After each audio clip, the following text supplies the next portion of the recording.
There's a reason you hesitate to speak up. A reason you stay in the wrong relationships. A reason you shrink, apologize, avoid, and overthink. It's not because you're weak.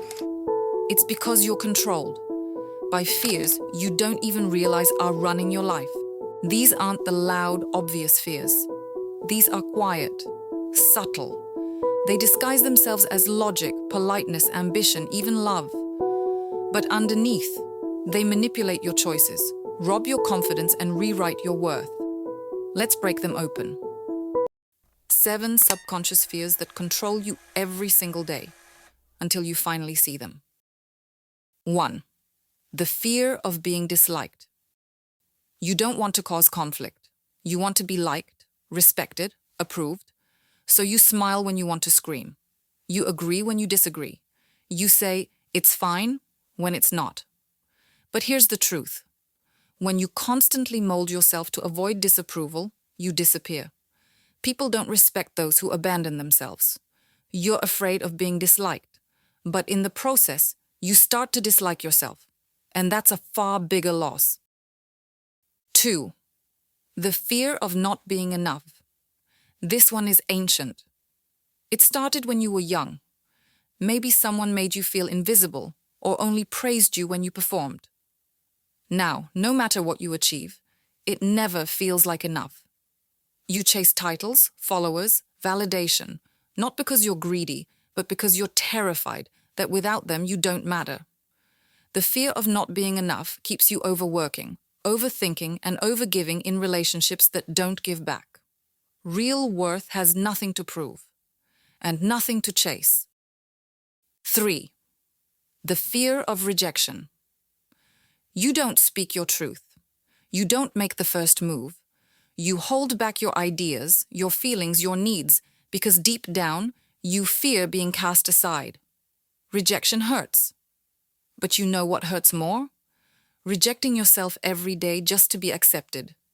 You can either be loved for a version of you that's not real, or be rejected for the truth.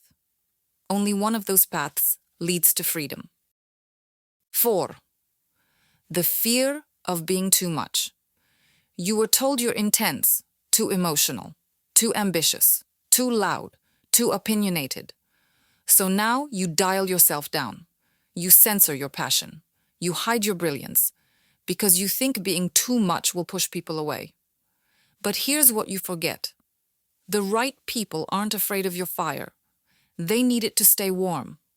The fear of being too much will keep you small for the comfort of people who were never meant to hold your greatness. 5. The fear of failure. This fear is paralyzing. You'd rather not start than fail. You'd rather stay in the familiar pain than risk an unknown one. But failure isn't your enemy. It's your mirror. It shows you what needs work, not what needs to stop. You're not afraid of failing. You're afraid of what it will confirm about you. That maybe you're not talented, not capable, not worthy. But that's the lie. Because the only thing failure ever confirms is that you had the courage to try. 6. The fear of judgment. You scroll through life comparing yourself to people who only show their highlight reels.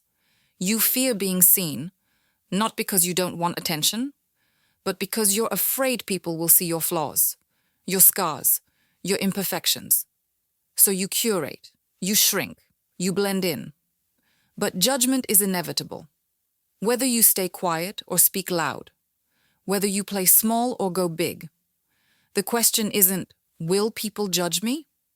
The question is, will I live for their approval or my truth? 7. The fear of being alone. You stay in relationships that hurt. You cling to friendships that drain. You settle because something feels better than nothing. But loneliness isn't the same as being alone.